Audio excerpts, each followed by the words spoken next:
Greetings, fellow investigators, and welcome back to our video podcast, Into the Darkness, where my friends and I play the Call of Cthulhu role-playing game. I'm your host, Tom Rayleigh.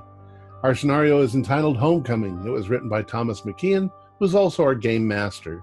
Our recap will be given by Ken Trench as his character, William, and this is episode 11. So, without further delay, let's continue our journey into the darkness. Ken? We've been betrayed. I had a horrible vision last night. A man standing looking at me with a grotesque smile in my hotel room. I nearly fainted. I put the light on. He was gone. I tried to sleep. I think I might have slept, but I woke up to what has seemed like some kind of nightmare. Dexter Fowler has betrayed us. Has Dexter Fowler betrayed us? The ledger has gone, disappeared, taken from the safety deposit box, and we know Dexter was there at the bank without us. He's lying to us. Did he betray us? First thing this morning, we went to the hospital to see how Mr. Hawk and the professor were doing after that shootout. Mr. Hawk managed to get himself out of his bed, and I don't know how, but got up and came with us to head out. First of all, we went to the P.O. box of Giles, and there we found $10,000 in a paper bag. I've got that money in my pockets. Then we noticed a newspaper story. It said this: city employee found dead, young man Virgil Bleecker, who was the man that met us on the bridge that night, found strung up, made to look like a suicide. We know that things are pressing in on us now. Felix calls his dear little mother and tells her to get out of town to visit Aunt Judy. We're afraid not just for our own safety, but for some of our family. She tells Mr. Epstein that the police were looking for him. We told Greta, the reporter, to stay safe at the hotel, and we carried on to the Schubert Theatre, where Felix met an old friend, Joey Walsh. It seems that they added a separate layer to that theatre downstairs during the rezoning. And Joey told Mr. Epstein to come round after 4:30. He could have a look around. When we left that theatre, we met the state investigators standing outside waiting on us. 2 men in suits with badges. I think they're the real deal. We need to get that ledger to them, or their superiors. They give us the lowdown. Converse at the city imported a $10,000 car which he couldn't afford. The books were being manipulated for the committee, laundering money, they tell us. Timothy might have blackmailed the committee. Giles was the man on the inside. He was their man. And Timothy is the lead suspect in Giles' death. Who is funneling money into the city? We need to give them the ledger, but it's gone. It's stolen. We've been betrayed. Have we been betrayed? Dexter Fowler visited the bank on his own, accessed the safety deposit box. He just lied to us about it right now. The ace we had up our sleeve to prove the corruption in City Hall is gone. Dexter must have taken it, or maybe he was paid to take it. Here we are now, with the threat on us and our friend, if he is our friend, betraying us. Thomas. Thank you, Ken. All right, so we are going to begin with where you guys left off last episode, which was literally leaving the bank with Fowler in tow. If you remember, you guys grabbed him and were shuffling him out of the bank.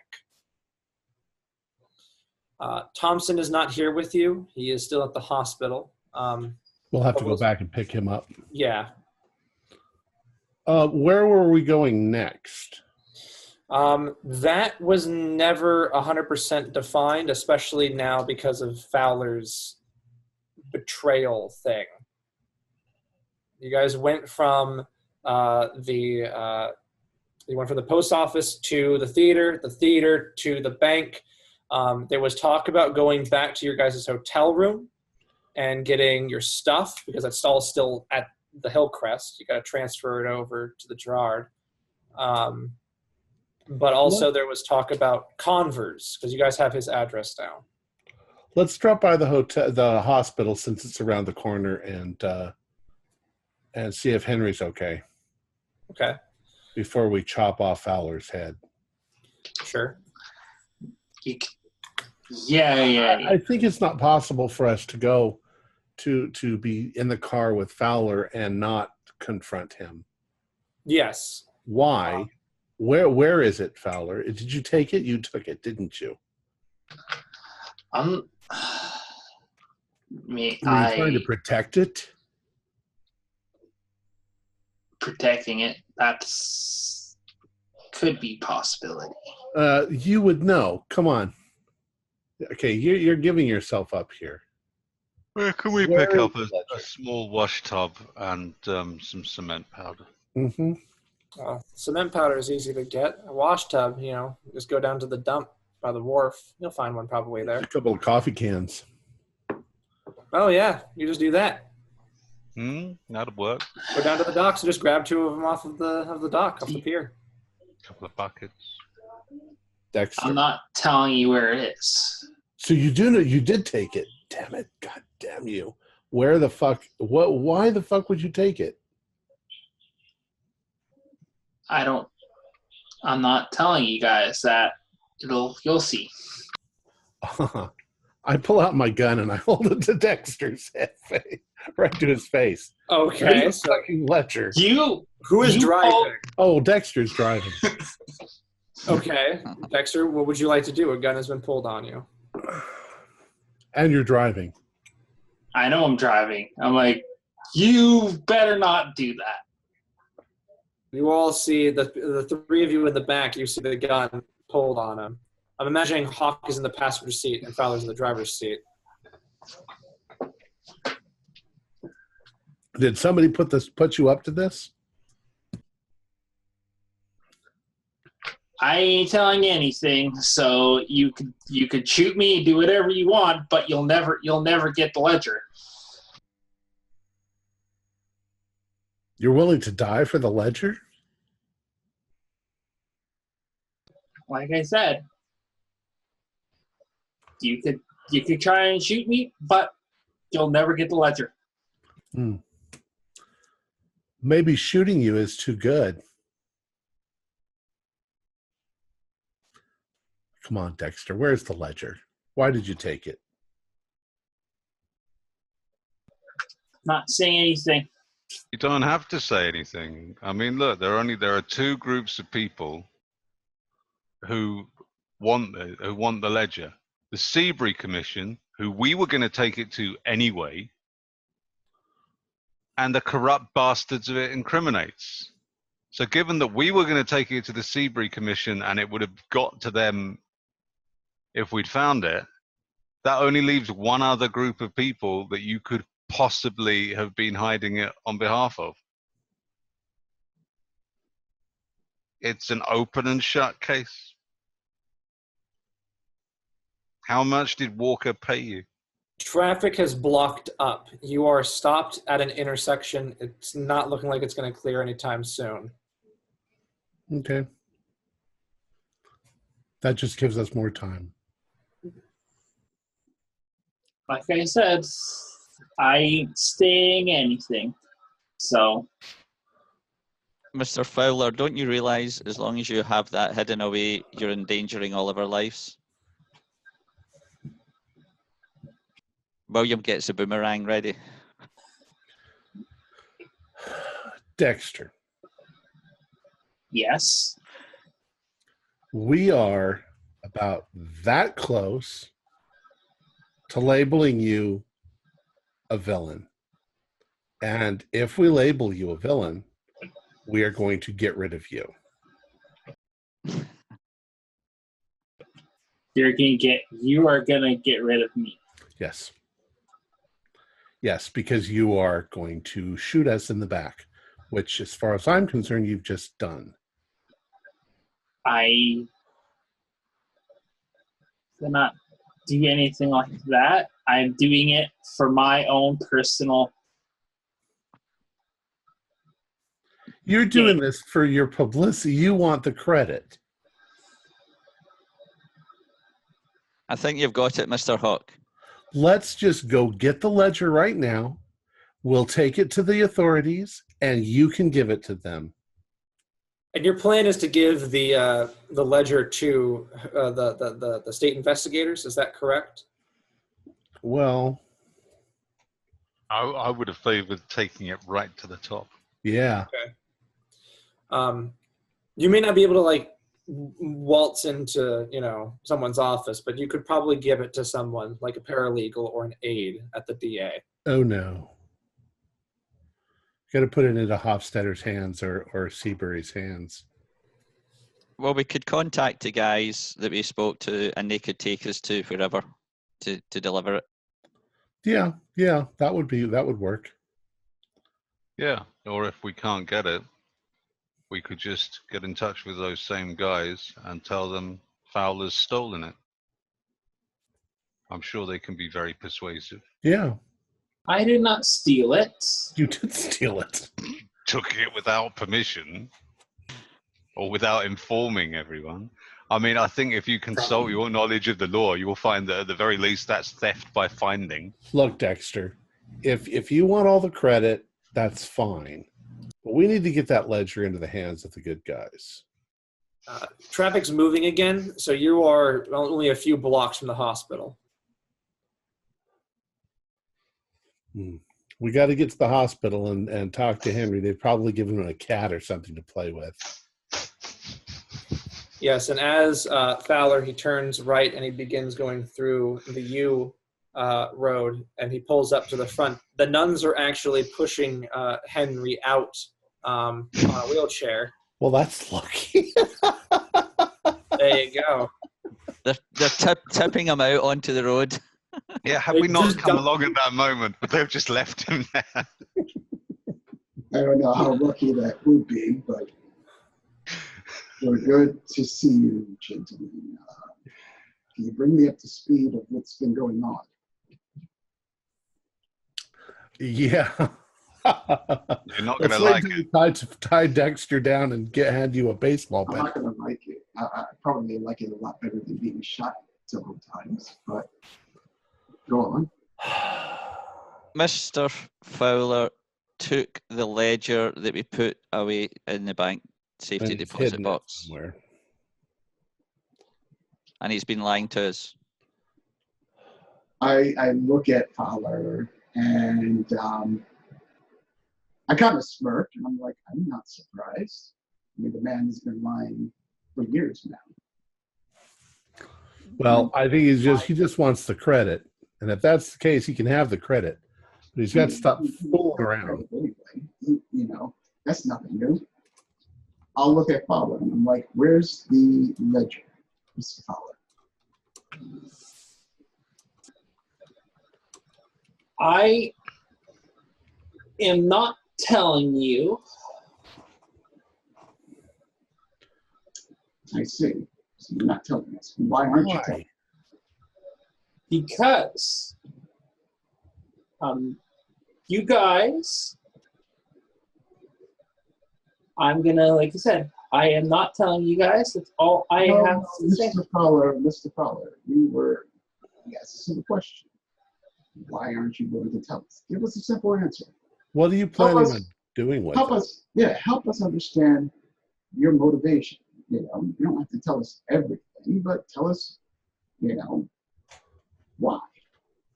Why have you taken it? Why should we trust you now?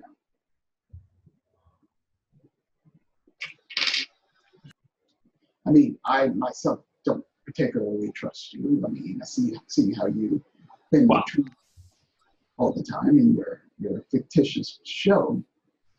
But that's, I guess show business, as you would call it.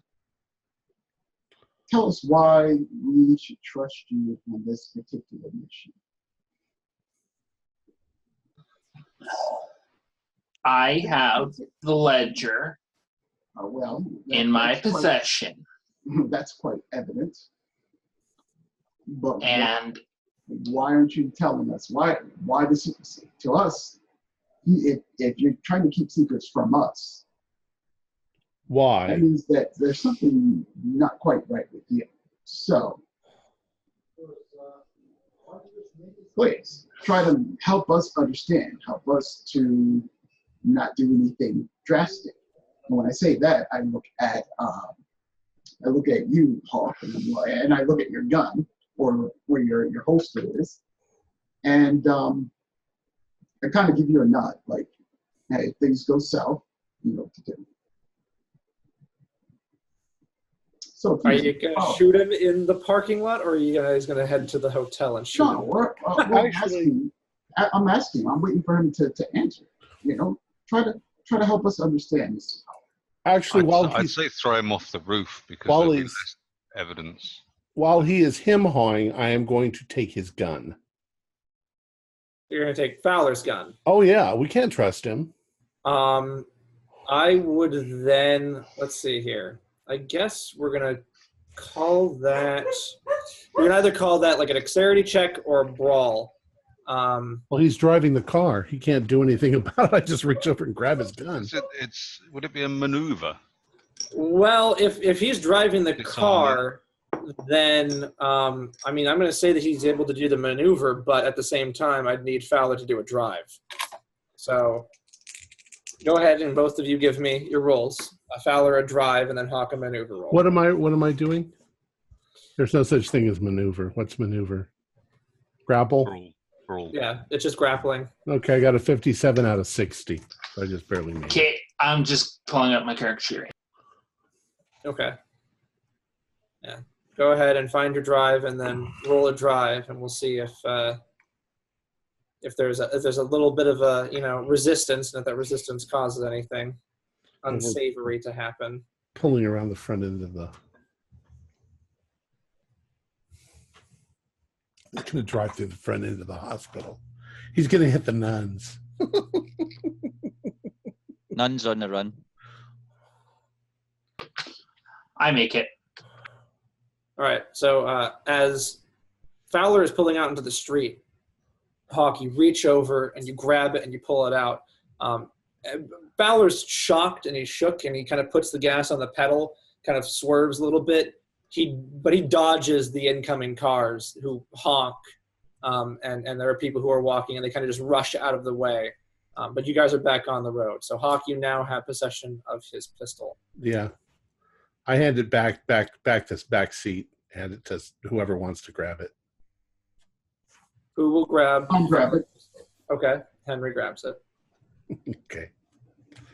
Says, yeah, you can't have a gun. Because you could be, this could all be a trick and you're just going to shoot us in the head. I will not shoot you guys in the head. Like I said, this is You would all... not steal from us or lie to us, but you do, so. All right. Mr. Fowler, has somebody threatened your family to get the ledger? Look, you can trust us. We've been together for a long time.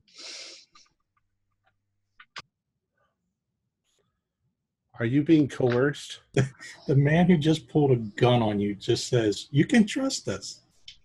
Well, Yeah.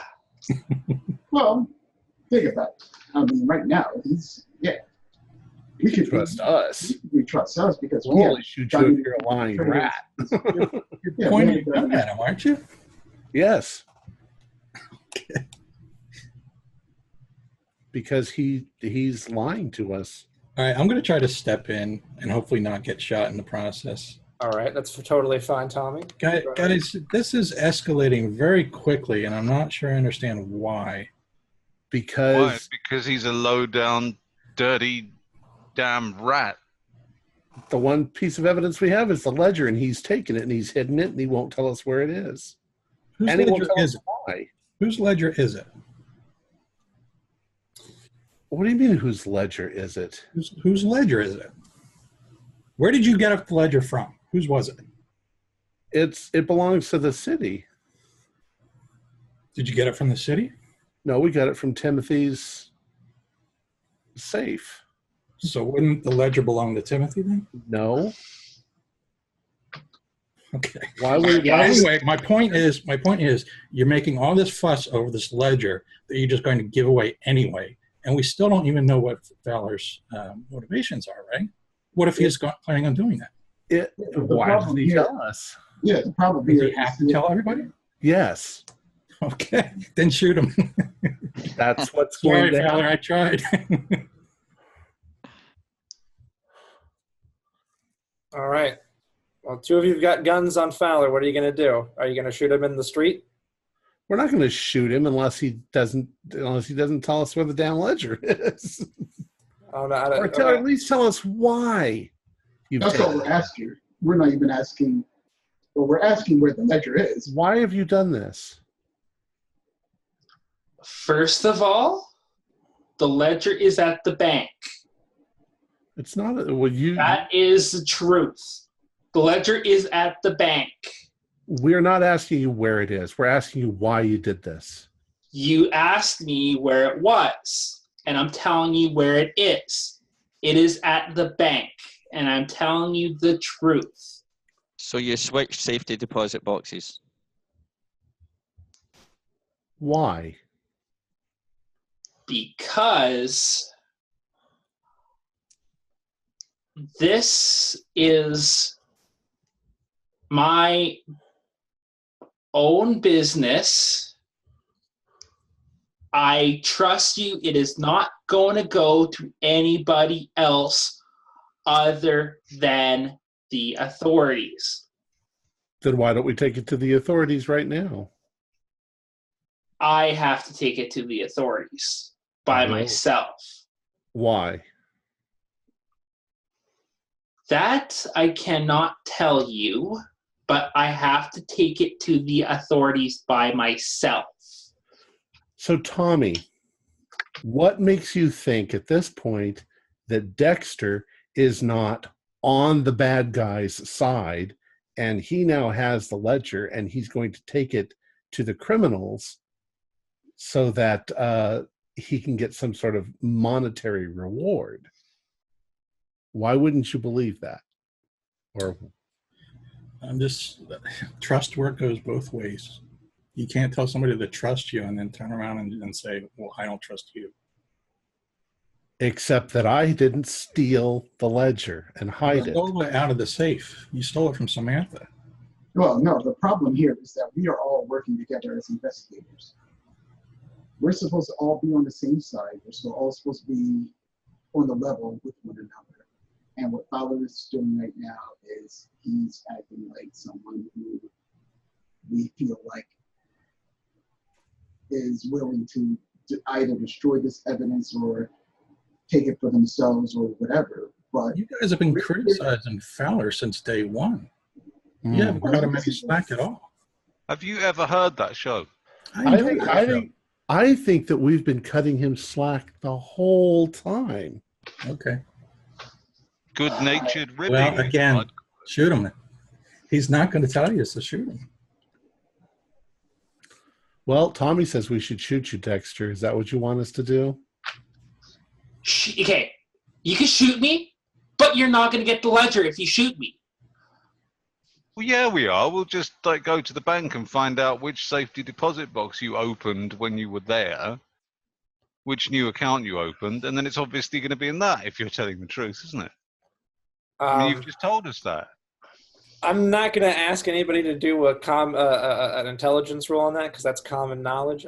Shooting someone and then going to the bank to ask which one's their safety deposit box is... They just do it before they discover their body. Yeah. What makes you think they would ever discover the body? We're professionals. Yeah, they'll never find it. But we'll take the... I know some people in Jersey. Can I use a persuade roll on Dexter?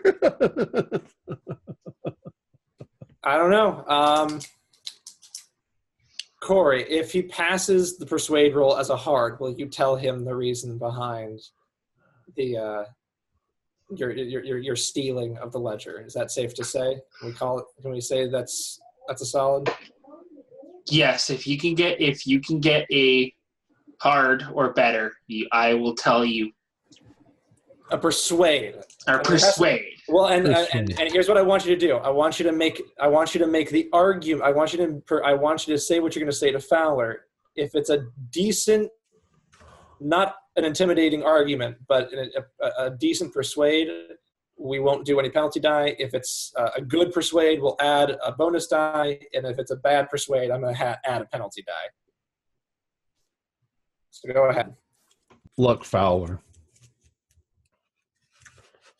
Despite everything, we're still all in the same boat. And our lives are on the line, as are the lives of those ladies, their brother. And it seems like a lot of that hangs on that ledger. All we're going to do is take it to the authorities right now. You can hand it to them. You can take credit for finding it. You can take credit on everything. But we got to do this.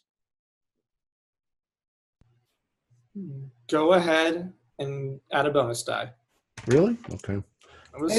I'm going to do this. Okay. I don't need you to do that, but you can if you want to. 47 out of... Oh, wait. I got a bonus dice? Yeah, go ahead and roll the bonus die. Is that 80? That's an 80. So go ahead. 47 out of, unfortunately, only 40. So, no luck. Well, I throw my hands up at this. Anybody else got any ideas? Now, Fowler, I'd like to appeal to you because that was a decent persuade. You may not have to tell them the reason, but it's a decent persuade. You may want to consider just handing over the ledger. Because it sounds like they're just going to shoot and kill you, if not. No, I don't think that's what we would do, but...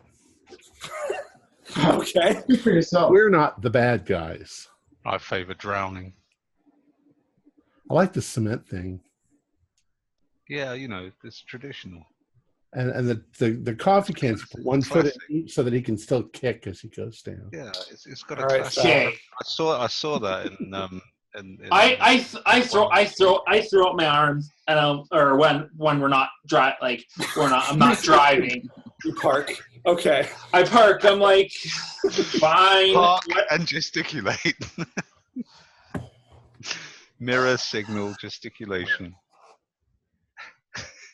I am going to give the ledger back to the authorities. I hope no one's gonna get hurt on this, but like you guys probably know, I want the glory to myself. Well, I'll tell you what, we can call the two agents, the feds that we just met. Oh, you like that idea, do you? Very enthusiastic. And we can set it up so that you hand it directly over to them. What do you think? Well, that was the plan anyway, so I just needed more evidence before I handed it over. You needed more evidence? To make it seem like you'd done the groundwork. All right, whatever. Mr. Fowler, were you working privately for these state guys? No, I wasn't. All right, we're going to go by the bank. You pick up the ledger. We'll take it to those guys right now. Now, refresh my memory, Ken. Did you guys actually get their information? Well, Tried, they left it with they can contact us and we could telegram them. Okay. I think. Yeah. Oh, yeah. Yeah. They said here's a PO box. Telegram us there. Yeah. Okay. So yeah. Okay. You could do that. Yeah. We could telegram them immediately before we even go to the bank. I'd rather wait until we've. Pardon me. I'd rather wait until we've actually got the ledger. All right. So and verified that it's the real ledger. all right. So Fowler's driving. He has made a U-turn. He's going back to the bank. If Fowler is okay with opening the safety deposit box, are you okay with that, Fowler? Yes, I am. Opening the safety deposit box reveals the ledger, safe and sound. If you were to look through it, it's all there. Nothing's been ripped out. Nothing's been burned. Nothing's been removed. All the pages are still there.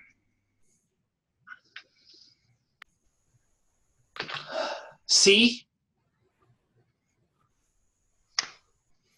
You know, technically, I found that. I thought I found it first, but where? I opened the safe. That's true, you did. But Who I cares? found, yeah. Doubtless, when you tell the story, I would have opened the safe by going, "Oy vey, a ledger." All right. As my character so often does. You have the ledger. What would you now like to do? I think that we need to drive a little ways out of the city to some obscure little diner along the road and tell the feds to meet us there so that there's no chance that somebody could be waiting for us, or it's got to be a completely random and, you know, we can't do it at the apartment, or our rooms.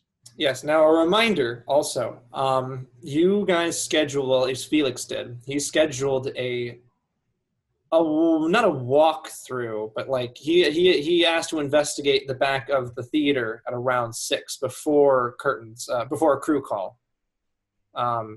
So that is also still happening unless otherwise, you guys otherwise note that. Joe is expecting you.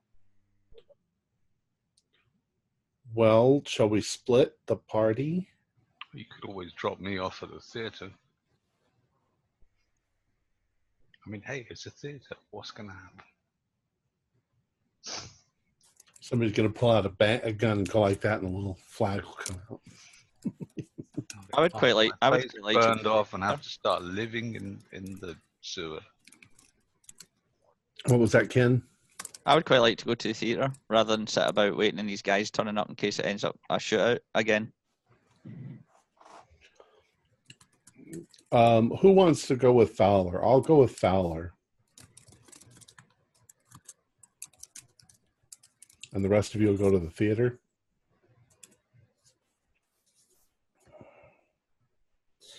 Well, is everyone okay with that? Maybe a couple of people should go with Fowler.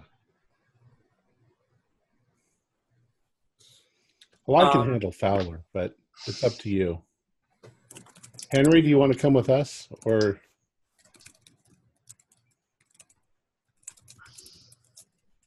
I'm going with you guys. Sorry. Okay, so you're going to come with us to the. Yeah, okay. I'm going to have your back, basically. No. Because of course we can't. Henry's not coming with me. Oh, I'm going. You can't tell me what I can do, what I cannot do, Charlie. What's wrong with Henry? I'm not going to. Honestly, you guys have been treating me like utter crap. I understand I use your names, but you treat me like utter crap. Well, stop acting like a child. Hey! For one, stop acting like a child. You're going around, we're on a serious investigation right now, and you're going around playing these childish games, hiding and stealing like a little kid.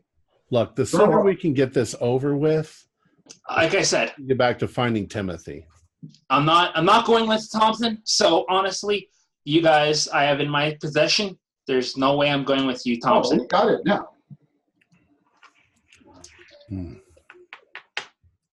We've got it now. Listen. It's okay, Thompson. I'll go with him. There's probably more interesting stuff going on at the theater. I don't like the smell of this. You know, he can't be trusted. Oh, I don't trust him. All right. Well, I'll tell you what. If he flinches, wrong. It gives you a queer look. Put a bullet in his head. You know what, Thompson? I can end your career right now if you really wanted to. So shut the and Really? let me do my own stuff. You can end my career. Well, that's Get up, boys. Hawk gets between. Hawk gets between. I would like to see you do that, Fowler. All right, let's go. Where are you going to? Well, first of all, how are we going to contact the feds? Through a telegram. The telegram goes to the P.O. box, and they check that every 3 hours. Okay. So we do that. We send a telegram. Okay.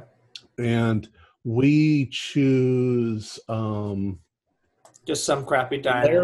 Larry's Diner en route for it's just I randomly picked out of the book. Yeah, sure. Something probably near that Norwegian freeway. Yeah, the Norwegian freeway. It's probably something up by like Lake Green or something like that, which is that's fine. All right. As we're traveling, Tommy, my best buddy, notices William's getting a little bit agitated, and he starts kind of scratching at his neck and looking a little bit flushed and frustrated, and his eyes are darting about. Yes, William. Something noticeable to the people in the back. So Tommy, Henry, Felix. William is kind of off in the corner of the car, kind of just leaning up against it, and he does not look good. He's starting to rock back and forward, and he turns to you, Tommy, and he's saying, it's them. It's these two are causing the trouble. These two. And he's kind of nodding in somebody's direction. This is odd behavior, and he says it out loud for everyone to hear. So everyone in the car can hear him just blurt this out. Can I look around? Are we being followed? No. It's okay, William. It's just stress. You'll get used to it after a while. So I'll make a good story for you. I'm sorry, William, if I'm causing you this.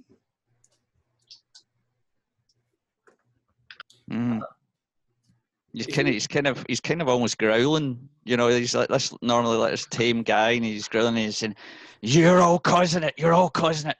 And he's really staring at Clifton. So just you're one thing. making this happen.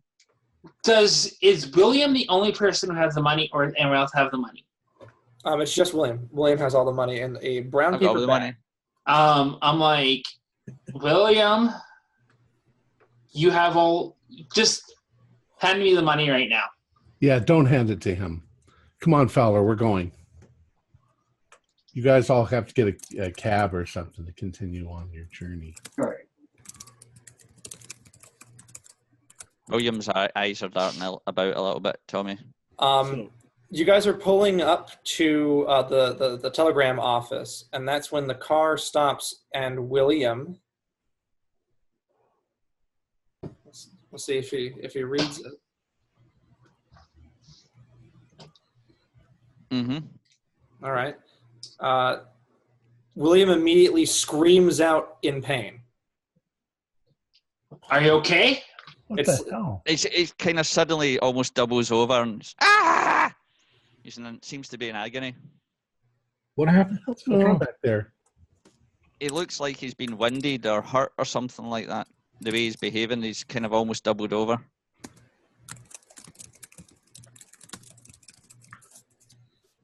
Tommy, what's going on?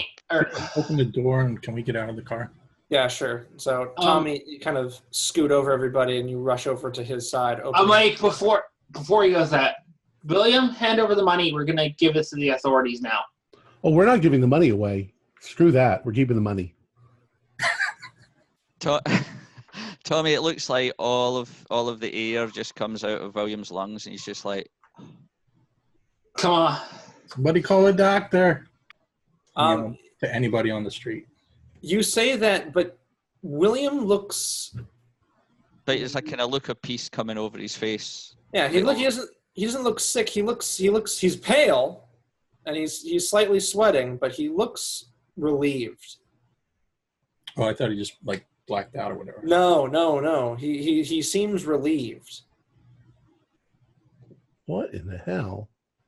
You okay? And I fan him, try to give him some air, The vapors. I just kind of look a little bit sheepish, and I'm like, where is it we're going next? William, are you okay? You just like freaked out on us. Yeah. I don't know. It's been a hard day. Let's just do what we're doing. What are we doing? What are we going to do next, Tommy? Telegraph office. Okay. What are you planning to do after the telegraph office? That shouldn't take very long. Well, Fowler and I are going, and they're going to the theater, right? It's about early afternoon. So you do have time to possibly go get your stuff and move it over to the new hotel or check on Greta or anything you guys really want to do. Well, I think we've got the ledger. We're in there. There's a danger factor there. We need to get out of town. We need to get the thing to them. And you said they check it every 3 hours. They might not check it for 3 hours. Mm-hmm. But they might check it 15 minutes from now and head out there. So we need to go. Okay. So we'll say that after the telegram is delivered or sent, Fowler and Hawk take Fowler's car and they head up, which just leaves Henry, Tommy, Felix, and William to do whatever else they need to do in the city. They're going to go and wait for however long it's going to take. So what would you guys like to do? It's about 1:30, early afternoon. Should we go and get our luggage? Do we want to decide whether or not, like, that was my suggestion to move hotels was kind of an emergency situation. I didn't necessarily mean that to be permanently, but what do you guys think? Should we switch hotels just to be safe? Or do you think it's safe back at our other place? I'm for staying at the new place. It seems to be a nicer hotel, to be honest. I think it seemed like we hadn't been followed to the new place, so it probably makes sense to move there. Whereas they would probably have if we were being followed before, I think. Okay. Yeah. I would say new place. Yeah, so then we need to transfer all our luggage. I'm in agreement with that as well. So. Oh, yeah, okay. So we just need to stop at the old hotel, check out, get our luggage. Yeah, because they're you guys probably did an indefinite stay, so they're probably just charging you until you come in and move your stuff out. Mm-hmm. All right. We're maybe keeping a close eye to make sure there's nobody watching us when we're kind of going in, taking the stuff and leaving. Okay. Well, you guys arrive at the hotel. You go into the lobby. There's no concierge there. He's probably doing something else right now. So you guys just head up to your room? Old hotel or new hotel? Sorry. Old hotel. Old, okay. Yeah. There's just no concierge at the desk right now. It's around 1:30, so it's probably lunch. Do we have access to Hawk's room? Can we grab his stuff too, or is he going to have to come back? Yeah, so how it's built is... Let's say I gave you my key. Yeah, how it's built is there's a single door that locks and it enters into a living space, and then there are different rooms. It's a suite. So there's a living area, and then there are bedrooms, and there's about 5. Okay. Yeah. You guys got the most expensive suite in the hotel. And you guys have the money for it. It's in your expenses. So, all right. So you just need the one key to get in. You guys head upstairs. Who is taking point? Who's got a gun? Well, I just want to get a shower, so I'm kind of... Just kind of rushing in there? Yeah. All right. So Tommy and the guys behind you, you push open the door, and what you see inside is uniformed officers who are going through everything. They kind of put your suitcases in the middle of the living room. The concierge is standing there kind of meekly. They kind of look up at you, and there's one guy, he's wearing There are so let me explain. So there are several uniformed officers, beat cops, and then there are several non-uniformed officers, perhaps detectives. One of these uniformed officers, he's wearing a brown trench coat, button-up, fedora. He's smoking a cigarette, and he turns around and he says, "Welcome back," and he kind of just gives you a smile. This isn't the bar. Sorry, my mistake. Wrong room. And he says, "Come in. We're just going through everything over here." And he points at the suitcase. Literally, they've pulled everything out of the rooms, anything that could be a personal effect. Are you from the laundry? No, I'm from the New York State Police, or not the New York State Police, the New York City Police Department. I didn't know they had a laundry service. See, as the guys were going in the room, and I'm guessing William would have been at the back just because of what he's just been through. Is there any chance he could just kind of run away and go down to like the foyer or something like that? Or would it be obvious? You know, with one, you're, two, you're right. You're right in the doorway. So if you were like Bolt, they definitely see you. But you could try and get away. I run down for the lift and go downstairs and want to sit in the foyer or something like that and hide. So as soon as you bolt, the detective, he kind of snaps and says, "Go get him."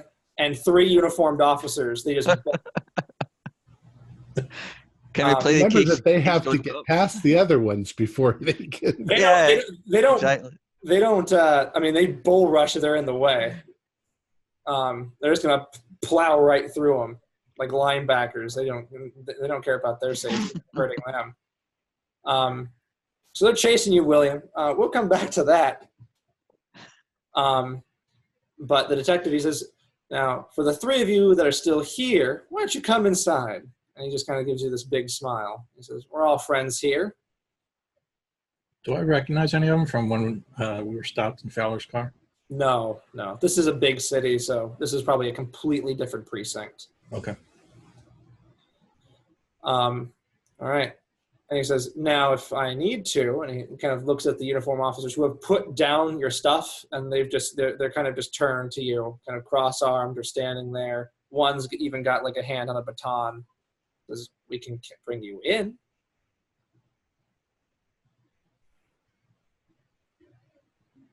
What's this all about? He says, "I'm glad you asked that. By the way, my name is DeMarc." And he reaches in and he says, "Now, you know what this is?" And he kind of pulls out a paper and he unfolds it.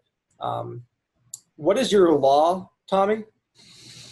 Yeah, that's like right on the edge of asking if he's got a warrant. 70? Yeah, it's a warrant. Okay. Signed by a judge. All right. And he says, "We got a warrant to search your hotel room for any sign of suspicious activity or acts of conspiracy." Don't say a word, gentlemen, until we get a lawyer. "No, aren't you a lawyer, Mr. Anderson?" I hope to be someday. "Yeah." And he says, "Well, why don't you come on in and we'll close the door. The others will grab your friend. Which one is he?" His name, and he opens up a pen. He goes, "Is he Mr. Thompson? Is he Mr. Epstein? How about Olmsted Green, the one who ran away? Which one is he? Or is it Mr. Hawk?" "It's definitely not Fowler. I recognize Dexter Fowler." "Not going to answer my question? That's all right. Come on in." What do you guys do? I'll go in. All right. Felix Thompson. Well, I'm just going to quietly sit down. All right. Now you can just I'll sit on the follow couch. them. Yeah, I'll follow their lead. Apparently, these guys have us at a disadvantage. And DeMarc, he kind of reaches out and he says, "Easy there, old timer. Why don't you take a seat right next to Mr. Epstein?" I remember there was a time when people respected their elders. "Yeah, well, we stopped respecting them after their seen at the home of a murder victim. Mm-hmm. Yeah. Your boy over here, Anderson. Yeah. And Mr. Fowler, they were seen at Mr. Giles' home. And it turns out Mr. Giles was murdered. Isn't that just a coinky-dink? He's murdered and you're at his house. Mr. Giles, Oh, sorry, I'm not familiar with him. Who's this Giles? well, Mr. Anderson's here, and Mr. Fowler was there. Oh, And yes. Mr. Anderson stays here with you, Mr. Hawk, Mr. Epstein, and Mr. Olmsted Green. Now, it would be kind of odd for just Mr. Anderson over here to go to the house by himself. Where were the four of you? Off murdering Mr. Giles while Mr. Anderson over here busted into their house? Actually, I was working on a thesis for a class that I'm teaching. And he kind of smiles and says, "What class? Where?" Well, I'm a professor at Brown University. I'm here on holiday while the school year is up. But, yeah. And he kind of smiles and just leans up against the armchair of the couch with where Tommy's sitting, and he says, "Well, if you're on holiday, then why are you writing a thesis?" Well, that is my hobby. I'm a professor. That's your hobby. You think I'm a child? One of these children that go on their spring or summer break and go out to the beach or something? Do you look at my complexion? Do I look like I go out on the beach? Well, let's talk about your complexion, Mr. Thompson, because you certainly look a little pale, and you look a little hurt. No, just my pride. Oh, you weren't hurt or anything, were you? Again, just my pride. Well, if you don't mind, we'd like to just search you, just make sure that there's nothing conspiratory on your person now. We can always go down to the station if you'd like to do that. Is that a problem for any of you gentlemen? You're searching me for what exactly?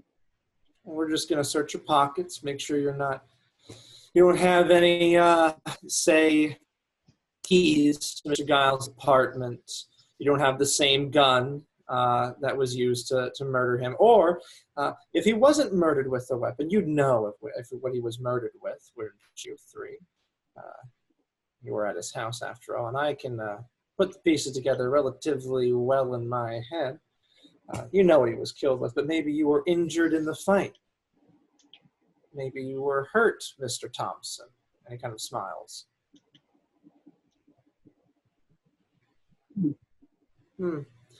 Well, let's go ahead and have you each stand up. And this gentleman over here, and he points at a uniformed officer. He's just going to patch it down. Oh, they're in for a treat.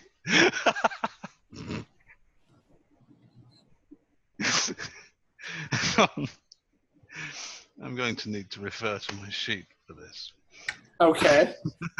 He says that he has a warrant. Oh, no. I have quite a lot of things in my pocket. Pigeons start flying out. A bunny rabbit hops away. Well, he starts with Tommy, and he kind of points and has you jump up. He says, "Now you're a lawyer, I think. If what we gathered on you is correct, Mr. Anderson." Yeah, trust me, we did our homework. And he just kind of gives you a smile. Says, "Anything on your person now?" I just hold my arms out. He says, "All right, search him. Do you have anything conspiratory on you?" I don't think so. I mean, I have my gun, but I don't. Gun is fine. Yeah. They're not going to. There's nothing illegal about it. No, there's nothing illegal about the gun. I mean, the officer pulls it out and he kind of looks at it. Mm-hmm. Specifically examining the handle. You're not sure why, but he's examining the handle, and then he passes it back to you. And he kind of nods and says, all right, Mr. Thompson, if you can, stand up, that is. Are you making another crack in my age? So. No, I'm making a crack at your health. But like you said, it's just your pride that's been hurt. So why don't you stand up? All right, I'll stand up. All right. Do you have anything conspiratory on you, on your person? I literally just came out of the hospital with just the clothes on my back, so nope. And they pat you down. There's nothing there. And he kind of walks over to you. Can I? Sorry, Henry. I just have a. You took Fowler's gun, didn't you? I didn't take. Oh, I guess I would have left that in the car. I didn't hold on to it. Did you pass it back to Fowler? No. Give me a luck roll. Sorry. Continuity, you know. Yeah. I don't know why you would leave a gun lying in the car. In a Well, car. I mean, like, I didn't pocket it or anything like that, but sure, I mean. Well, I left it in the car that Fowler has it.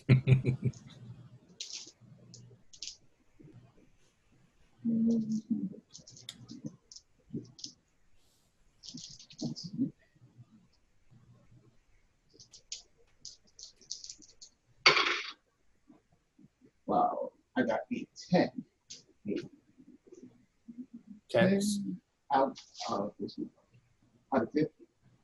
Okay. So you left it in the car. That's an extreme. So you left it in the car. Yep. So Fowler has his gun. Nope. I mean, well, I don't know. That's between Hawk and Fowler since they left. Yeah. But he basically passed it back to me, and I put it on the seat.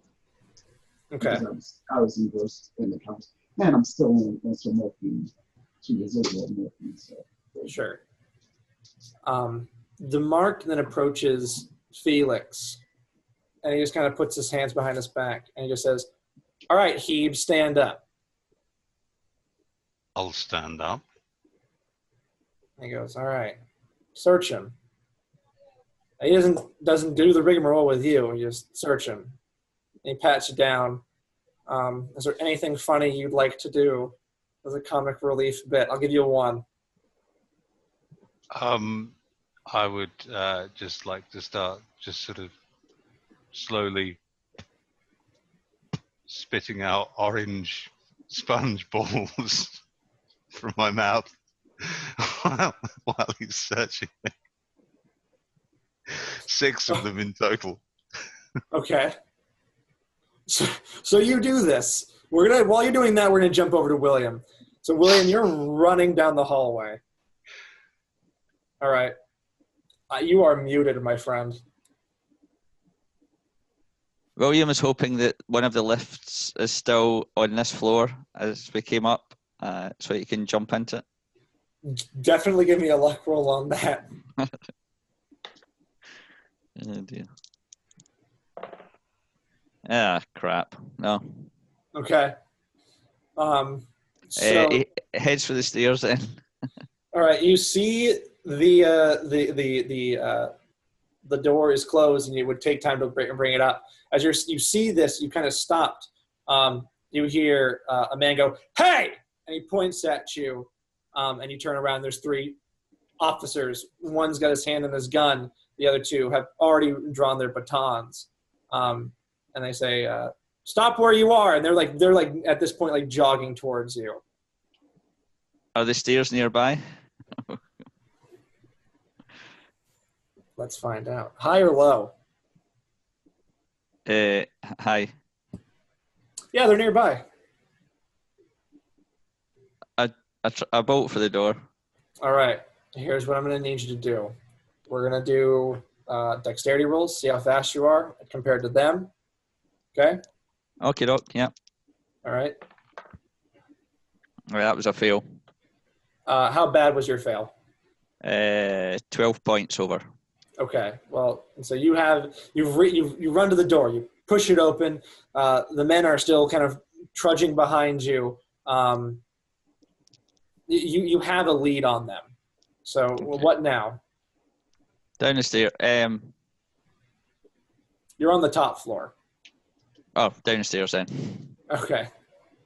So you begin rushing down the stairs. You're about a floor and a half ahead when they burst through, and and the two guards with the batons, they're running down, but the guy with the gun, he points down and he says, "Stop or we'll shoot. You're resisting arrest."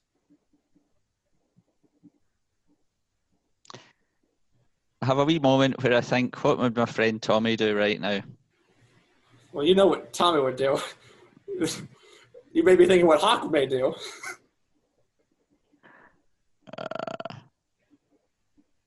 Keep going. Okay. That's not what I would do. So, William, you begin running, and as soon as you run, he's kind of tracking with the gun, but as you near a corner that you're nearing the stairs where he can't point down, but he kind of raises it up, and he just begins running along them. Okay. Give me another dex roll. That was a success. 25 points success under. So is that a hard? No, just over a hard. Okay. So they are gaining lead on you. They're jumping steps. You had a lead, however, so let's go ahead and do another dexterity roll. What would you like to do? Are you going to keep going, or are you going to enter into another floor? I want to try and dodge them and jump into a floor. Hopefully I'm far enough ahead that they don't know it's exactly the next door they come to, So okay. I want to dive through a door. Sure. Let's do a dexterity. That's a fail this time. Well, they barely passed with a 42. They're just doing base dexterity. So they're closing in on you. They've seen you go through the door. There's maids on this floor kind of cleaning up, and as soon as they see the cops burst through, they immediately they put their hands up and they go off to the side. You're just running through. One more dexterity roll. That's a success. Theirs is also a success. How? 24 points under. It's not a hard, but still 24 points under. It's not a hard. This isn't a hard either. They're maintaining pace. What do you do now? So there are doors. There are open rooms. So are these guys in the same corridor as me already? Yes, they're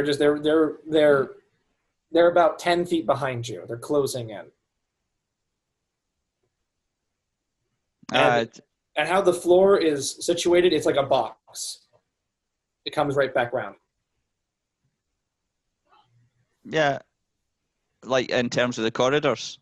Yeah, so the corridors are like a box. So you came through one, you're going to go up, and then it's going to have to turn left, and then another left, and then another left, and it would just be a circle. I run around the box, back to the stairs again. Give me a dexterity roll. A hard success. Okay, so you run through the door, but a maid has just pushed her cart out, and they're stopped by the maid. They literally collide with it. So you're home free.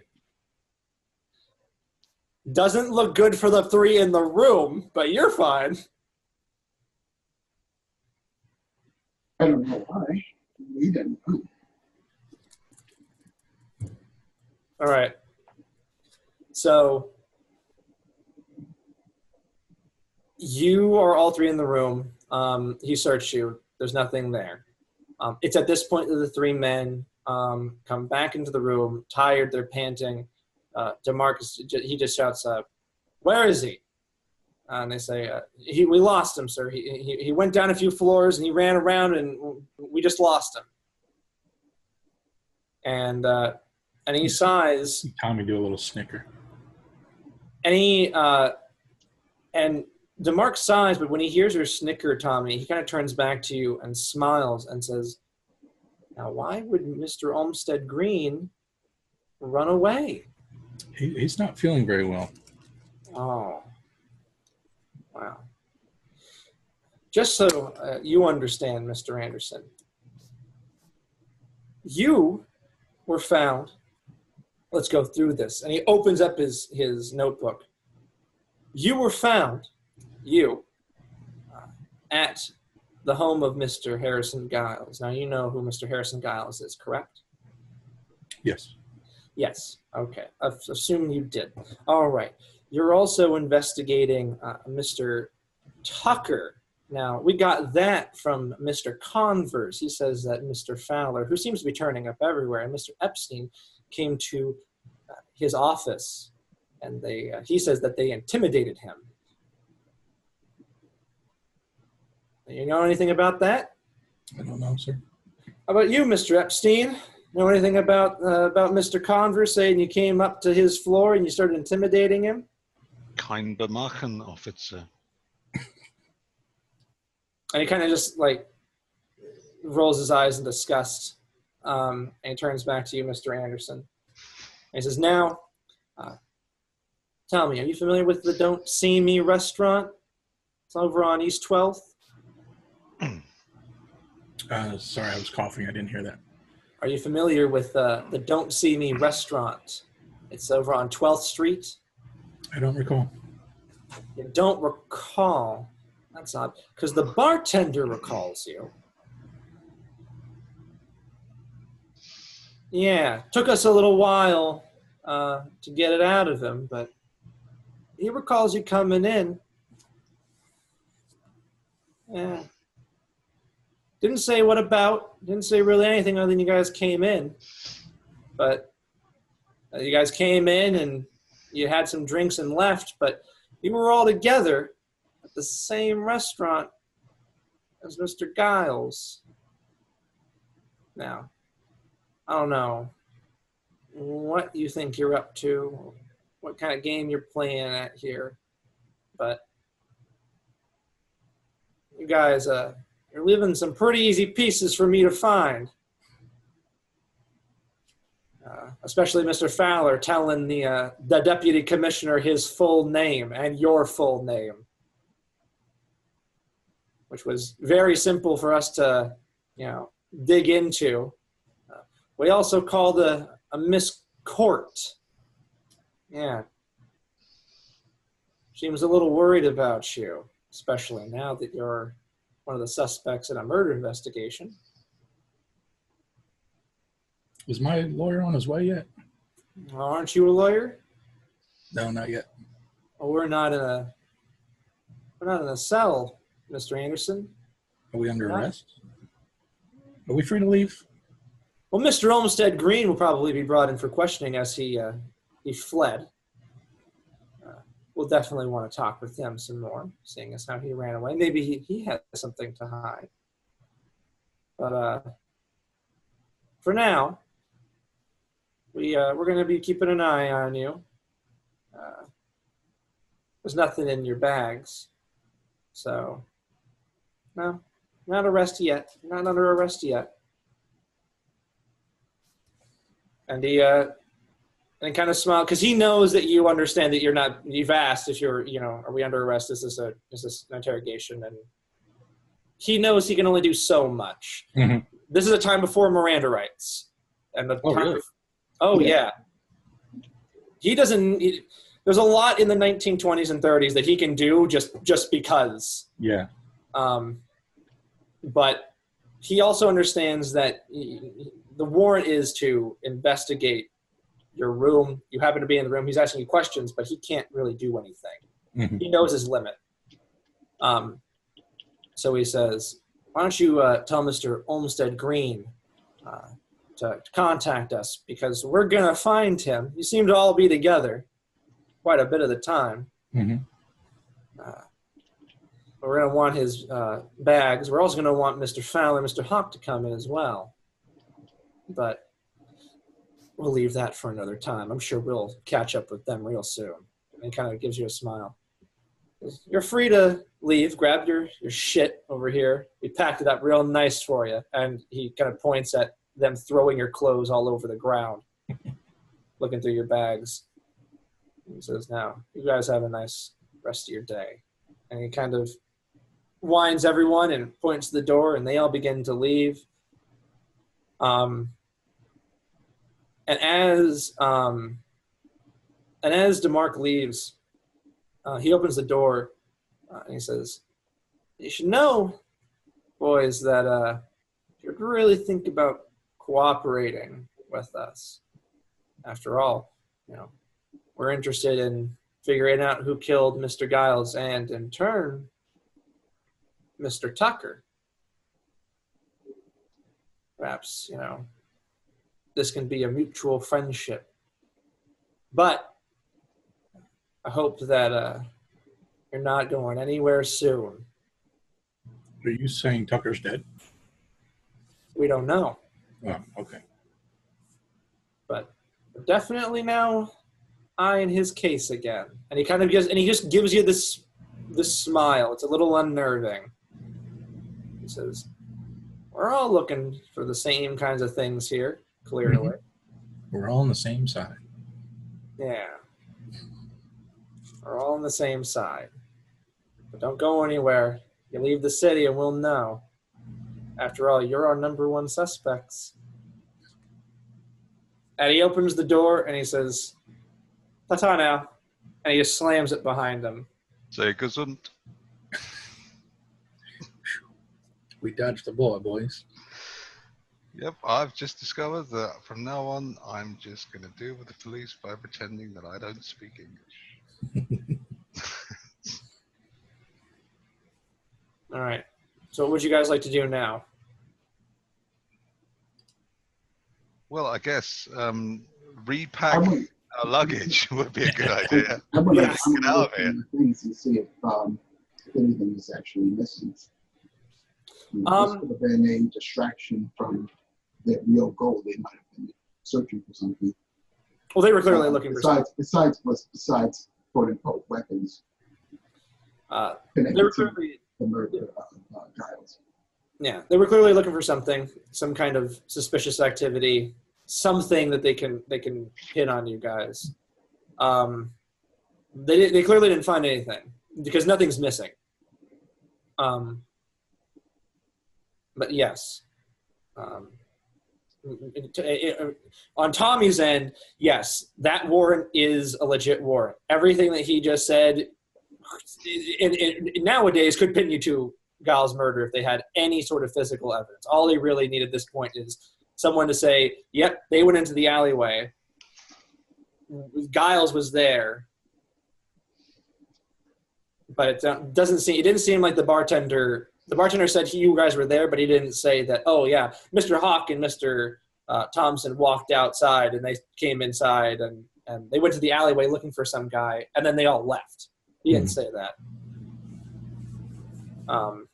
But all they need really is physical evidence. They don't really need anything else. It's 1930. That's really all they need. There's no DNA evidence or fingerprints or forensics of really any kind. And any forensics that would have been outside in the wet alleyway would have been discreditable anyways. It's unusable. So really all they're looking for is just, they've got a cause that they're not telling you, but you just need a weapon at this point, some way of killing We're them. definitely suspects, so I can understand that. Oh, yes. And it's all legit. The judge signed it. Mm-hmm.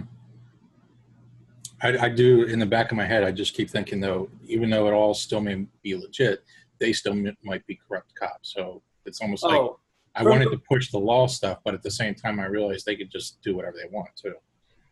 You could definitely tell that DeMarc was, especially with that last line, by bringing up Timothy, and saying, like, "Don't go anywhere. You should cooperate with us. We're all on the same side. We're looking for Timothy Tucker too." It's up in the air, but if he were a corrupt cop, then it would be clear that they're still needing to work within the boundaries. They're cops. They're not gangsters. If they need to kill you, they'd hire gangsters. A cop isn't going to kill you. Gangsters will.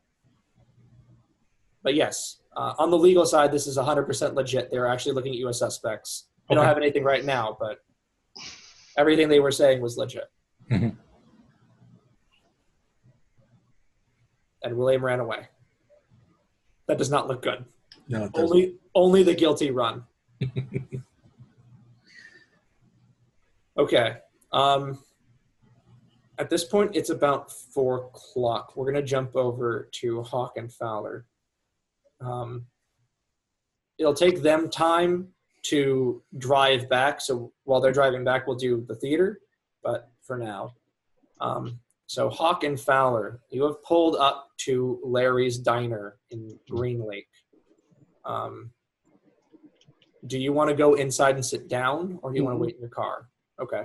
No, we'll go inside and sit down. Yeah, we'll go inside. Bring the ledger, keep it, or keep the ledger in the trunk. No, I'd rather not, just in case something does happen. What are you going to do then? Well, I was thinking because I don't want the ledger to be, because you never know who's going to show up, right? So, are you going to take the ledger, or are you going to leave it in the truck, in the car? I'll leave it in the car. Okay, leave it in the trunk. Yeah. Nobody can see it. Fowler, give me a spot hidden. I pass. Yeah, as you get out, you see your gun laying in the back seat. Oh, there it is. I quickly grab it and I holster it. Okay. He's got a gun. Boom. No. No. Okay. So you holster your weapon. Let's go inside and get something to eat. Okay. Just so you know, I am locking the vehicle. Okay. You lock the vehicle. Okay. You go inside and you wait a couple hours. So now it's around 4 o'clock, 4:20. No one showed up, but Hawk, you're the first. Fowler's probably like picking his pancakes or something like that. But Hawk, what you see is you hear the bell ring and you look up, just like you've been doing for the last couple hours, and there they come. It's the state investigators. Leon, he kind of takes off his hat, bald head, and he kind of tucks it under his arm and he approaches you. The other state investigator is standing by the door.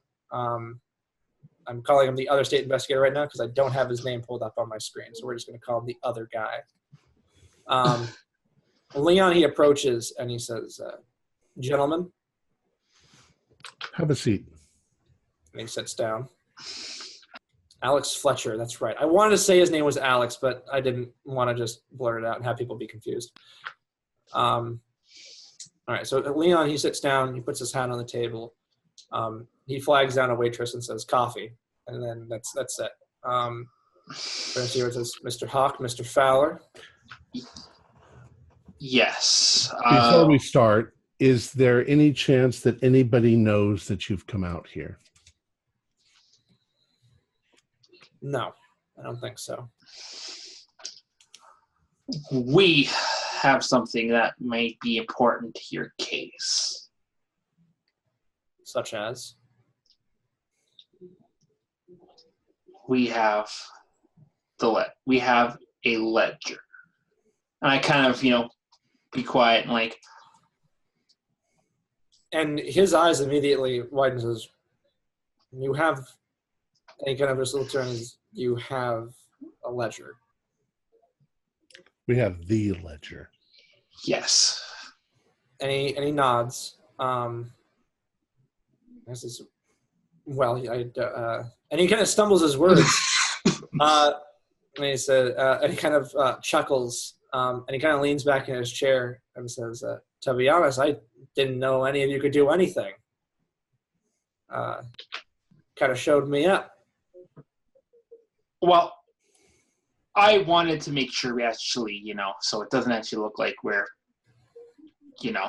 so I had it for a while. And he nods.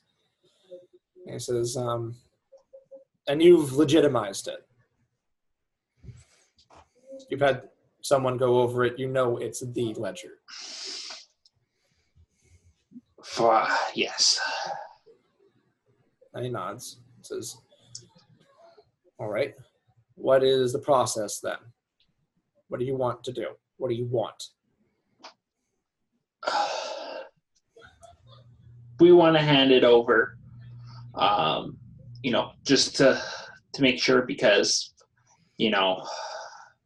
I want to take down the mayor and, these corrupt city officials as much as you do, because, I do live in this city. And he kind of eyes you, Fowler, and he says, when did you find the ledger?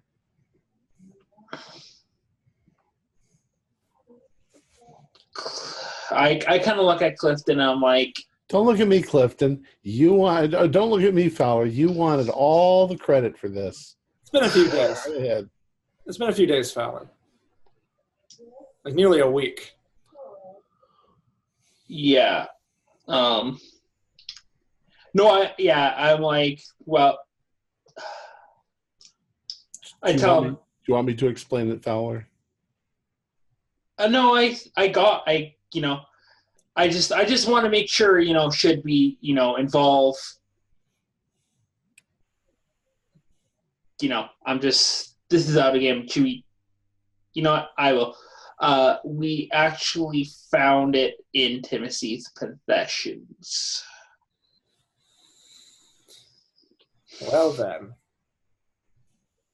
this is definitely evidence that Mr. Tucker was blackmailing the committee. Probably holding that over them, and they were probably given payouts. Yeah. All right. Well, do you have it? Well, and he goes, well, I need to know. I need to see it. You saying that you have it and me giving you whatever you need or want is not going to work. Do you trust your partner? And he kind of looks over at Alex Fletcher and he says, of course, we've been working on this since the very beginning. The State Investigation Office is not corrupted. We're not some low-life beat cops. Check, please. Okay. Fowler, you're paying. Okay. All right. Fine. Oh, whatever. And I'm like, I go out to my vehicle. Okay. Unlock and I grab the ledger. Okay. I have everything. I'm at a hair trigger to pull out my gun and shoot somebody if somebody makes a funny move. Okay, that's fine. Yeah. Like. All right.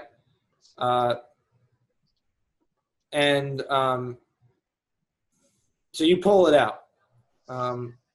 Leon, he moves over, and he kind of outstretches his hand like he wants to look at it himself. Okay. I'm like, I hand it over. I'm like, here you go. And he takes it, and he just opens it, and he begins flipping through it. And you can just see all the red going everywhere. And he looks shocked.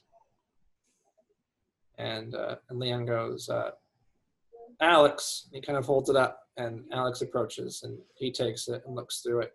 And Mr. Fletcher, he goes, this is everything from easily the past year. Dexter, why don't you give him the other sheet, too? And I also hand them the other papers, too. This is from the ledger that's in the office right now. So you 100% have... We have some papers. You have them on collusion, though. We can match these with the pages in here, and it's going to show something completely different. Mm-hmm. And Leon, he kind of just laughs and says, "Well, can't believe you managed to do this." It was all Dexter. Well, Mr. Fowler. And he tucks it under his arm and he holds at his hand.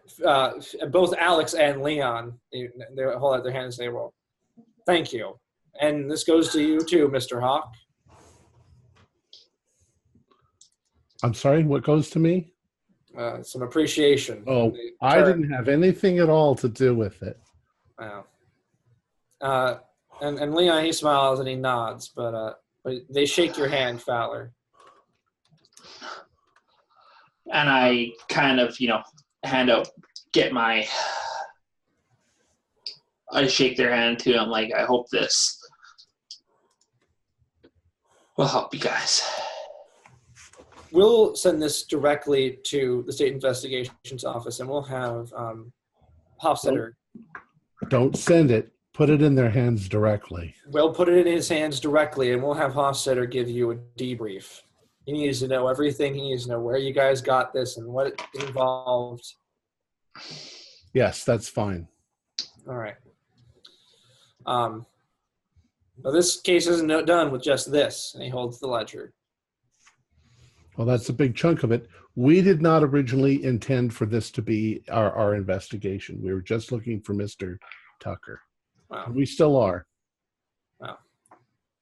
Because of his wife and sister, not because of any kind of investigation. No. If you're still interested in helping us, we'd appreciate the help. But if this is where you want to leave it, this is where you want to leave it. And he nods. Because we'll take this to the State Investigation Office, and we'll let that be it. All right? All right. And he nods. And he says, well, then don't go messing around with this anymore. Understand? Trouble should soon stop. If you continue investigating, I don't know if trouble will continue. Here's my card if Mr. Hofstetter needs to speak to me. Of course. And I hand them my card too. All right. Well, but I personally would not like myself or any of my colleagues' names mentioned involved with this, except Mr. Fowler, if he would like the credit for it all. Well, we probably won't be posting anything in the paper until after the investigation's done, if the investigation even makes any headway, which this certainly will help with. Once we have the memos, Once we have the memos, we'll do a spearhead campaign against him. All right, and that's it. So they take the ledger and they get in their car, they drive away. Shall we head back to our apartment? The boys should have moved all of our stuff to the new place by now. Well, yes, I think that might be good. All right. So, Hawk and Fowler have just given over the ledger to the state investigators. So, yes. Now we can get back to trying to find Mr. Tucker. So, with that, you guys go to the hotel. It's just around 6 o'clock.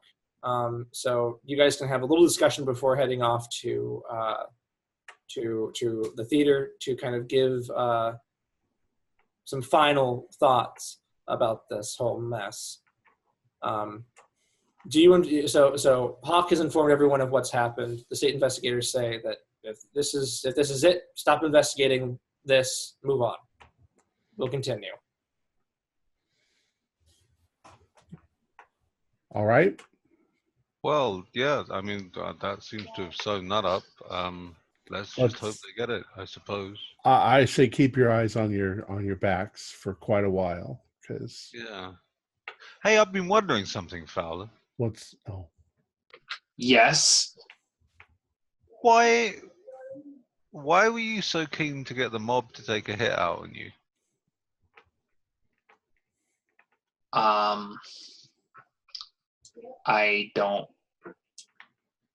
I didn't get Bob to get a hit on me, so.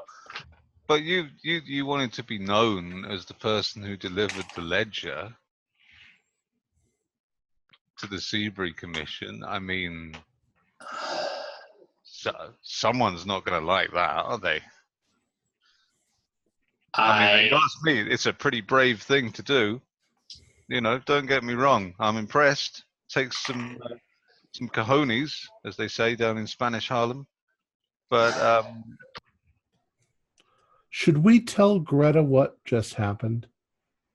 That we had the ledger all along and that we turned it in, or should we keep that a secret? I look so at that we everybody. got hold of the ledger and turned it in. So we're not interested. She's interested in bringing down the government. We're not. The thing is, if we tell her that just now that we've done that, then she's going to spill the beans before they actually act on it. That's true. Yeah, yeah. Don't tell her. Did I assume we're Okay, telling we're telling Clifton and Hawk about we're under suspects and all that? Oh, that's right. Yeah, I assume you would have told us all that, right? Yeah. Yeah, as soon as you guys get back, I'll fill you all in on the details. Oh, holy crap. And just to let you know, William was down either in the foyer around the side of the building waiting to see if anyone was coming out or in, and then just came in and caught What me. are you doing hiding behind that plant? We can Somebody- see. You might want to consider turning yourselves in just to be on the safe side, but it's up to you. Well, what? I think we should go to the theatre. That's what I think. Yeah, I mean, I told the guy we'd be there at 6 o'clock. Okay. You guys want to go to the theater? And down. We could always go to the cops in the morning if we want. That whole thing seems so weird. You say they had a warrant? It was legit. How did a warrant for what? We are suspects in Giles' murder. And yet they walked away and didn't take you into the police house to interrogate you. Yep. So far, there's no hard evidence. They could still take you in and question you. All right. Something is fucking crazy about New York City. So thank God we're from Massachusetts. It's around 6 o'clock. Let's see here. Who do I want to do it? Thompson is the closest to the phone. You hear it ring. Right. Okay. Yes, this is Jeffrey with Union Trust of New York City. Oh, yes. Yes, you were recently in the past couple days or the last few days. We were talking to a man named Oliver. He was a banker with us. He said that you left a check with us. You wanted to see who cashed it? Yes. Yes. So what we have here is the check was cashed on the 24th of March. We have an address for you, and we have a name. All right. So I'll basically write all this stuff down. I'll say one moment. Let me grab a pad of paper and a pen. Yes, sir. The name on the account. Well, there's two primary holders. There's the one who began there. We're not really sure on everything, but it sounds like it's a trust account. The person who instated the trust is a William Darby. Okay. The active user on it, however, and he flips through some papers and says, yes, the files that we have, the active user on it is a Tally Darby. Tally, and I'll write this out. As I'm writing it out, I'll say it out loud. A Tally Darby. Okay. So everyone has now heard Tally Darby. Yes, the address is 2023 65th Street. It's in Brooklyn. I thought there were no Darbys in. There's no W Darbys in the There's phone no book. William Darby? Okay. And then, well, you also, yeah, there's no William Darby, and there was no, you didn't know Tally's last name. Yeah. Phone books are alphabetical in last name. So, you now have the full name, Tally Darby. All right. All right. And we have an address. You have an address. Okay, so is there anything else that I can provide for you, Mr. Thompson? That'd be it. Thank you so much for your help. And thank you, sir. And he hangs up the phone. All right. So we have names and an address. All right. What now? You have a lead on Tally Darby. And she's on 65th Street. In Brooklyn. How far away is that? It's across the bridge, so it's going to be about an hour. Okay. So it'll be it'll be sundown, but it won't be night. It'll be sundown by that point. What time is it now? About 6 o'clock. It's literally the bank's closing time. Okay. Is Mr. Epstein or Mr. Fowler, since they live in New York City, are they familiar with that neighborhood? Is it a residential? Yeah, Fowler and Felix. You guys do know that area. It's the international quarter. So it's a mixture, especially right there in Brooklyn. It's a mixture of Chinese, Russian, Jewish, African American, and Chinese. Just all kind of clammed into one small section in Brooklyn. It's not Chinatown. It's not separate. It's just one big district. So if you were to drive down there, you'd see, signs written in English and Jewish, Chinese, some Russian here and there. So yeah, it is the international quarter. There are apartments and there are brownstones in that area, but it's very run down. There's not a lot of money being sunk into the international quarter. Okay. Well, should we go and see? I'm not even sure why, unless Mr. Timothy is there. Should we go stake the place out? We can. Just go knock on her door. Get a basic idea of what we're doing.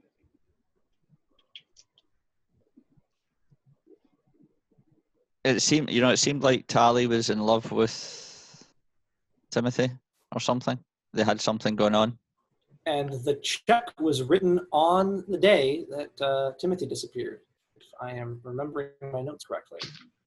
Maybe this is The day before. The day before, yes. I might be taking it too far, but I was kind of wondering if Timothy had a second identity. Maybe he did. Well, it wouldn't be unheard of for him to have paid his mistress $300 because he was planning on disappearing, and then he'd have the $300 waiting for him there. 3,000, wasn't it? It was 300, but that's the equivalent of like. Oh, right. That's the equivalent of. Let me do my math here. That's the equivalent of about 3,700. So times by 14. Or maybe he was just leaving her some money to get by on until he came back. Maybe. In any case, we can go see if we can find him. Should we all pull up there and knock on his door? How do you want to handle this, folks? Well, you're the just a detective. couple going. It's more like $5,000. More like $5,000. That doesn't matter. All right. I know it doesn't, but How do you want to handle this? Well, I don't think. I mean, we don't know that she's done anything wrong. Right.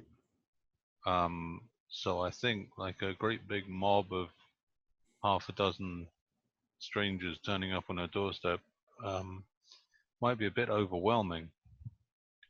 So I think maybe just if a couple of people just go in and question her.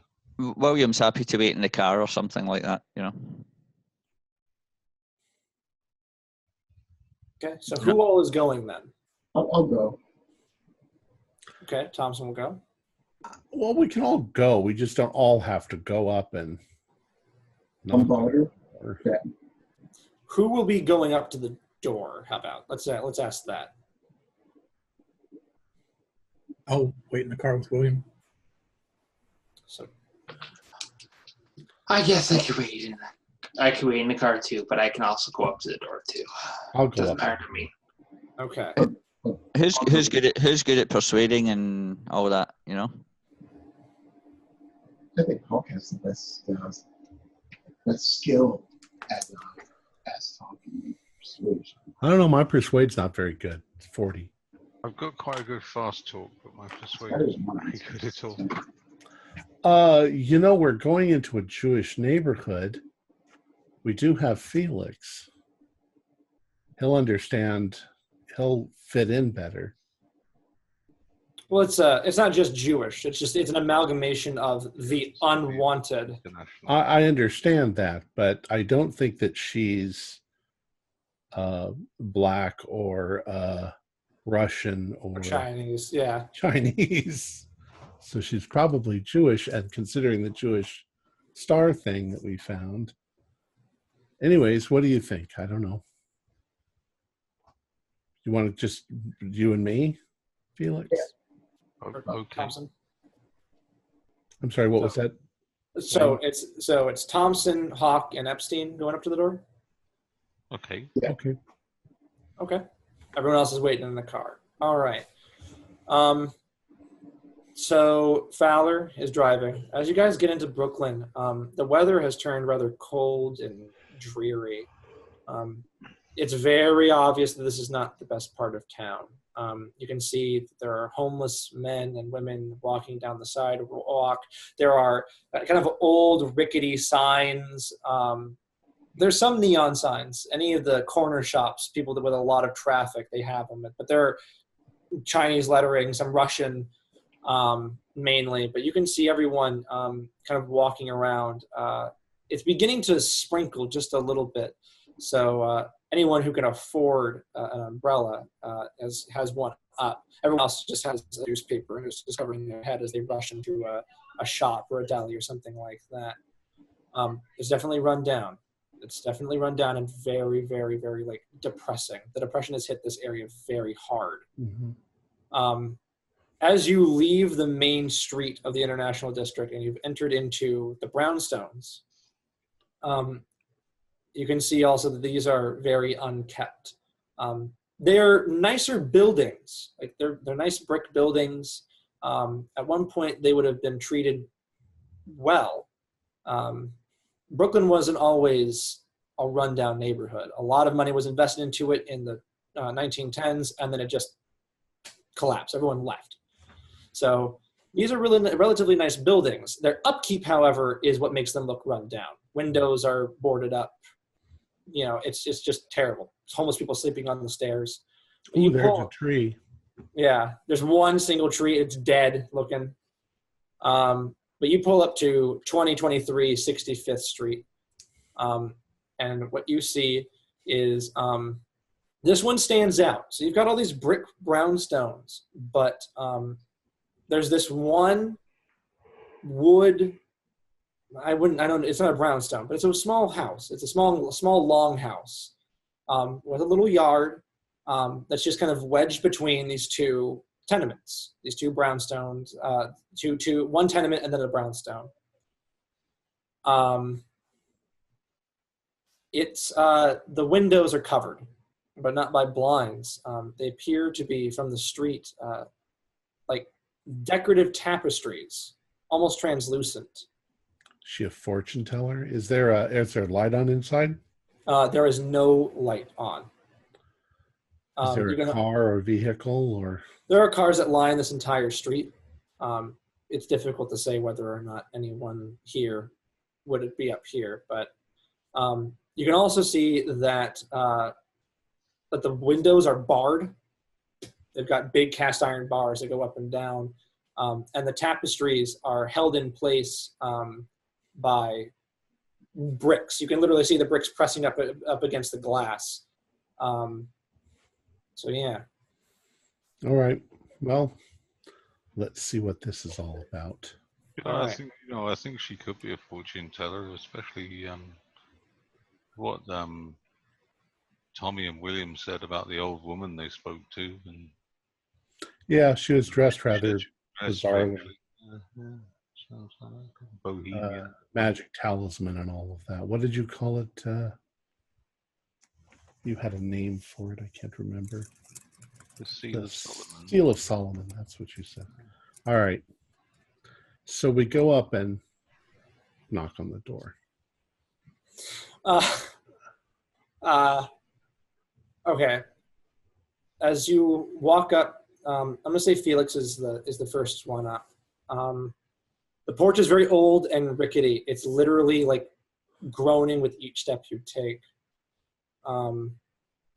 As you approach Felix, since you're the first one up, I would like to give you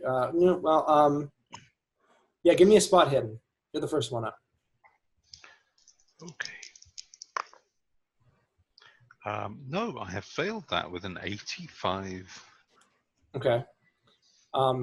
So as you walk up to the door, and that's when you hear a crunch beneath your feet. Oh no, I haven't trodden on another tortoise, have I? Do you look down? Yes. It's salt, but it's in a circle around the door, like it's like a half circle around the door, the entrance. It's been frozen over, and when you put your foot down, it kind of crunched the frozen salt. It's clearly been there for a while. Give me you can see. Give me an intelligence roll.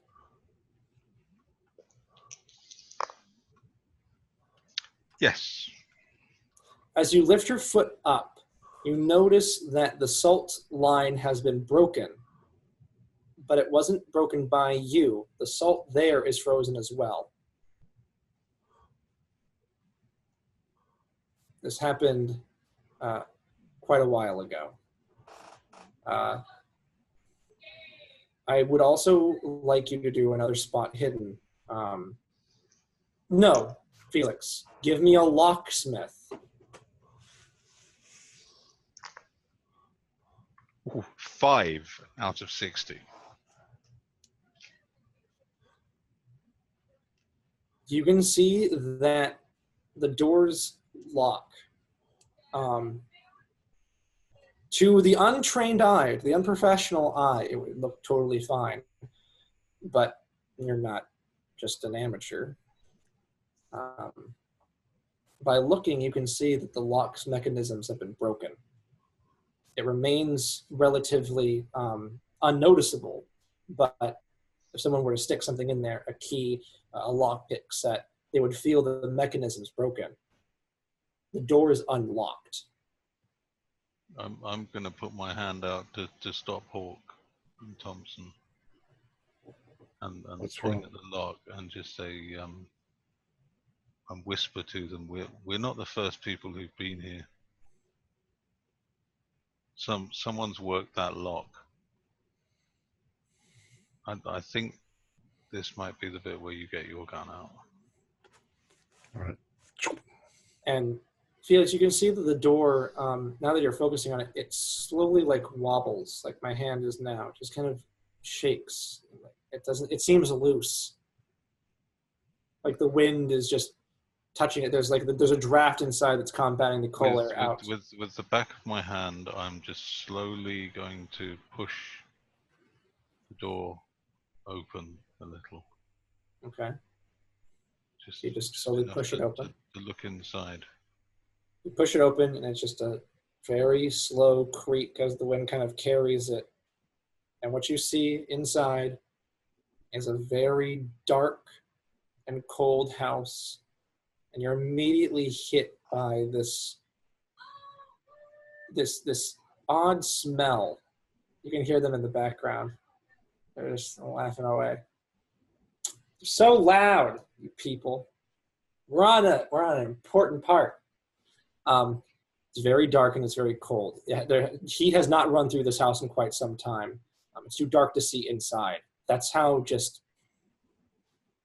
isolated and it's nearly pitch black. But there's a smell coming from inside. It's a very warm and pleasant one. You get a sense of just this odd mysticism. And we'll leave it there.